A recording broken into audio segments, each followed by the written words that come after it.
አንድ ባለትዳሮች በቀን 2 የሚያደርጉ ከሆነ በጣም ሃኒሙን ስቴጅ ላይ ናቸው። በጣም ሄልዚ ነው። ጤነኛ አይደለም ጤነኛ አንድ በጣም ማከብረው ሰው የጻፈው መጽሐፍ አለና የፍቅር ትኩሳቱን እንደ ቴርሞሜትር መለኪያ ነገር ነው እና ሴክሶሜትር ነው የሚለው እሱ ደግሞ መጽሐፍ ላይ እና ምን አለ የአንድን ትዳር ሄልዙን በደንብ ጤነኛ ነው ብለን ለማውራት ፍሪኩዌንሲውን ወይም ደግሞ በየስንት ጊዜ ነው አልጋ ላይ እንትን የሚሉት ሊገናኙት ብሎ ቼክ ያደርጋል እና አንድ ባለትዳሮች በቀን 2 የሚያደርጉ ከሆነ በጣም ሃኒሙን ስቴጅ ላይ ናቸው። በጣም ሄልዚ ነው። ጤነኛ አይደለም ጤነኛ ኦፊሻሊ ባለትዳር ነኝ ስለዚህ አይከለ ኮሜንት ኦን ዚስ አሁን እነግርሃለሁ የቱ ጋር እንዳለ ቼክ ታደርጋለህ ብሮ እና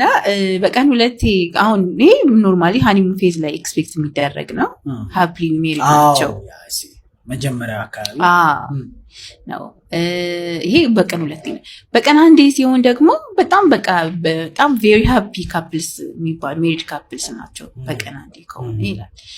አንዳንድ ቀን እየዘለለ ከሆነ ደግሞ በቃ በደንብ ሃርሞናይዝ እያደረጉ እየተስማሙ የሚኖሩ ደስተኛ ባለትዳሮች ናቸው ይላል። በየተሳሰቡ ስለሆነ አንድ ቀን እረፍት አለው መሀል ላይ ይላል። በሳምንት 1 ሲሆን ደግሞ በቃ ኖርማል ናቸው። ትንሽ ቢዚ ወደ መሆን ላይፍ ቢዚ እያደረጋቸው ነው እያደረጋቸው ነው። በየ15 ቀኑ ሲሆን ደግሞ ትንሽ ጸብ እየበዛ ነው ማለት ነው። ምክንያቱም ጸብ በመጣ ቁጥር ነው ደግሞ ይሄ ነገር የሚበዛው ጋፑ ማለት ነው። በወር 1 ከሆነ ደግሞ አኮርዲንግ ቱ በመጽሐፉ መሰረት ነው የምነግርህ። በወር 1 ከሆነ ደግሞ ኦልሬዲ ኢሞሽናሊ የተለያዩ ነው ማለት ነው። ባልና ክፍተት ተፈጥሯል ማለት ነው። ስለዚህ ክትትል ይፈልጋሉ። በ6 ወር፣ በ2 ወር፣ በ3 ወር ከሆነ ደግሞ በቃ ኦልሞስት ቤት ውስጥ ተለያይተዋል ግን አንድ ላይ እየኖሩ ነው። ሲሪየስሊ ደግሞ ከሁለት አንዱ የሆነ ቦታ እየሄደ ነው ብዬ ነው ማለት ነው። ኦፍ ኮርስ እንደዛ ነው። 2 ወር ብዙ ነው አንድ ቤት እየኖሩ ሲሪየስሊ ክትትል ወይም ካውንስሊንግ ያስፈልጋቸው ተለያይተዋል ማለት ነው። እና ይሄ ነው ቴርሞሜትሩ። በዚህ እንግዲህ ራሳችሁን ቼክ አድርጉ ነው የሚለው መጽሐፉ። በጣም ኢምፖርታንት ነገር ነው ሴክሹዋል ነገር ትዳር ውስጥ ማለት ነው። ትልቁም ቦታ ይዛል። ማንበች የሚያደርገው ከወንድና ከሴት ምን ይመስለኛል? ወንድ ነው። ለምን በለኛ? እሺ ማለት እንዲህ እንዳርገው ብዙ ሰዎች ይሄን ሀሳብ ስለሚያነሱ በሪሌሽንሺፕ ሰዓት የሆነ ሰው ነው፣ በትዳር ሰዓት የሆነ ሰው ነው የሚባል ነገር ሰምቻለሁ። እዛ አሁን ብዙ ጊዜ ሰዎች የሚሉት በተለይ የአንጌጅ ላይ እና ሪሌሽንሺፕ ላይ ሴት ነች የምታረገው፣ ትዳር ላይ ሲገባ ግን ወንድ ነው የሚያረገው ሚናስ ካውዲ ሲታ ጀነራሊ እኔ ሳስበው ከተፈጥሯችን እነሳለሁ። ለምሳሌ ተፈጥሯችን ለምሳሌ ፍላጎት ቅድም እንዳልኩ ፍላጎት የወንድና የሴት የተለያየ ነው። ስለዚህ ሞር ያን ነገር ስፔሻሊ ሴክሹዋል ነገር ሲከለከል ማን የመውጣት ነገሩ አለ። ሴት ልጅ ግን እሱ ስለተከለከለች ብቻ አይደለም የምትወጣው። ያን ቅድም ያልኩ ኢሞሽናል ነገሩን ትፈልጋው ነው። እንደውም አንድ ምን ይባላል መሰለ ሴት ስታረግ ባልየው አብረሽ ተኝተሻል ወይ ብሎ ይጠይቃታል። ምክንያቱም ለሱ በቃ ላይክ ማክሶ አብሮ መተኛት ስለሆነ፣ እሷ ደግሞ እሱ ቺት ሲያደርግባት ትወዳታለህ ወይ ብላ ነው የምትጠይቀው። የምሬን ነው። አይ አልወዳትም፣ አልጋ ለይተናል፣ ፍቅራችን ሞቷል ምናምን፣ እሷም አትፈልገኝም ምናምን ሲላት እንጂ ስለመተኛት አይደብራት ነው። ብዙ ጊዜ ኮምፕሌን አጣራ እንጂ አንድ ቤት ውስጥ ወንድ ግን ሲሆን ይከብደዋል። ትተኛላችሁ ወይ ነው የሚለው ቅድሚያ የሚጠይቀው እሱ ነው ይባላል። ስለዚህ ይሄ ከተፈጥሯችንም ጋር የተያዘ ነገር ነው። አሜዚንግ ዳ ስለዚህ ማንነት የሚያደርግ ሁለቱም ያደርጋሉ። ሴት ነች የምታደርገው ብሎ የሚያስቡ ሰዎች አይ ቲንክ ሞር ይዘው የሚነሱት ሀሳብ ሴት ልጅ በወጣትነቷ ብዙ ኦፕሽን ስላላት ቺት የማድረግ ቻንሷ ወይም ደግሞ ኦፕሽኗን ስትመርጥ እያወራችሁ ራሱ ይሄኛው ሌላ የተሻለ ከተገኘ በጨረታው አልገደድም አይነት ነገር አለ። ኮመን ነው። ለምን ብላችሁ ከጠየቃችሁ የሆነን ሰው ዴት እያደረግሽ እንደሆነ እያወቅ የምታገባው የሆነ ሰው ይሄ ድንገት so she was cheating literally ማለት ነው።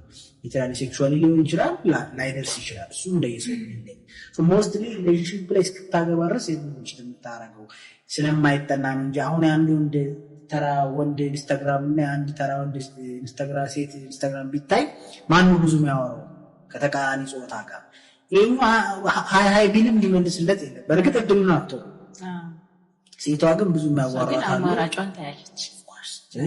ጋይስ ቺት አሎት ያንጎላችሁ ማለት ነው። ትዳር ላይ ግን አይ ቲንክ ሴት ልጅ ኦልሬዲ በምርጫ መጣለች፣ ተረጋግታለች። ስለዚህ ሌላ የምትሄድበት ነገር የለም። ለወንድ እድሜ ያናግረውም ስለሌለው አላለም እንደ ቅድም ሴትም ትዳር ላይ ስትሆን አይ ቲንክ ይቀንሳል በጣም። ይህንን ስል ብዙ ሰዎች ልትቀየሙኝ አውቃለሁ። ከሴት እና ከወንድ አይ ቲንክ ወንድ ትዳር የሚያከብር ይመስለኛል።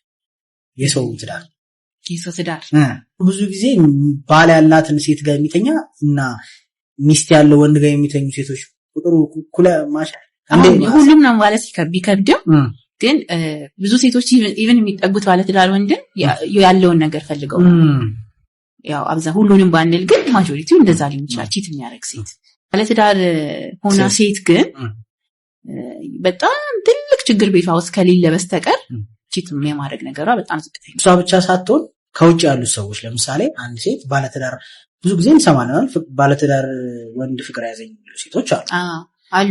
ከባለትዳር ሴት ፍቅር ያዘኝ የሚል ወንድ ግን ይቀንሳል ብዛቱ። የሆነ ወንድ ልጅ ትዳር ውስጥ ሲባል ይተዋል አይደል?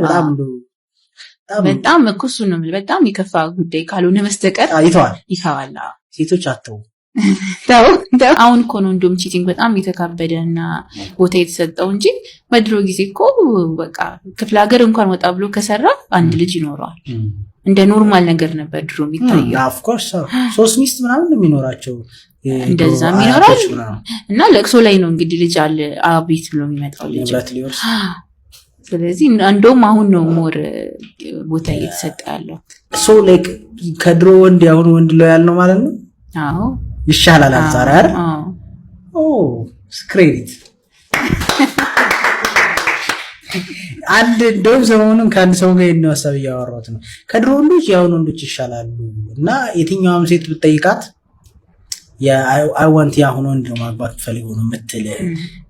ግን ወንዶች ግን የድሮ ሴት ነው ማግባት ኦፍ ኮርስ እንዴት አይፈልጉም አንተ ስታስበው ዝም ብለው እኮ ነው እየኖሩ ያሉት። ማለት በጣም የራሷን ነገር ትታ ገላ ነው እኮ የምትኖረው። እሱም አይፈልግም ማን አለ ብለህ ነው